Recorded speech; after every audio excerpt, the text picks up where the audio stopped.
Every day they laughed at him, not because he failed a test, not because he spoke differently, but because of the same old broken shoes he wore to school. No one asked why. No one cared enough to know. Until one day, something happened that no one expected. Subscribe to Minutes of Moral for real-life stories that move hearts and open eyes. Ethan, 12 years old, quiet, reserved, always sitting in the last row. He wasn't the type to raise his hand or call attention to himself, but somehow, he still stood out. It wasn't his grades or his voice. It was his shoes, tattered, stained, too small. The front had started to peel open like a book. The laces were mismatched, fraying, and barely held together. Every step he took looked painful, because it was. Some kids noticed, some whispered behind his back, and a few, they laughed openly. "Nice shoes, Ethan. Did you fight a dog for those? Ever heard of new shoes?" He never answered. He just smiled softly, eyes lowered, and kept walking. What they didn't know was that Ethan's father had lost his job 6 months ago. His mother worked 2 jobs, mornings at a bakery, nights cleaning offices. Every penny went toward rent, groceries, and bills. Shoes were a luxury.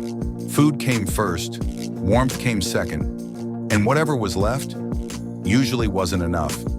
Still, Ethan never asked for help, never made excuses. He just showed up every day, same shoes, same smile. It was a cold Wednesday during gym class. Mr. Harris, the gym teacher, had the kids run laps across the field. Ethan ran too, quietly, steadily, even though each stride pushed the torn sole further apart. Then it happened. With one step, rep, his shoe tore wide open. The laughter came quickly, louder than usual. "Whoa, did your shoe just explode? Looks like it gave up trying to stay with you." Ethan froze. His cheeks burned red.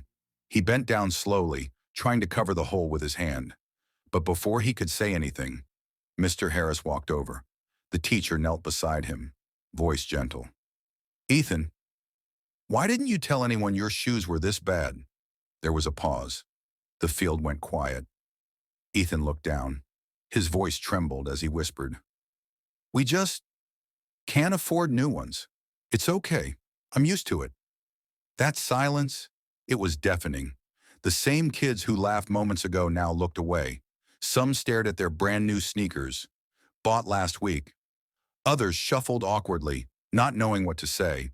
No one had ever thought to ask. No one had cared enough to notice what was behind that quiet smile, until now.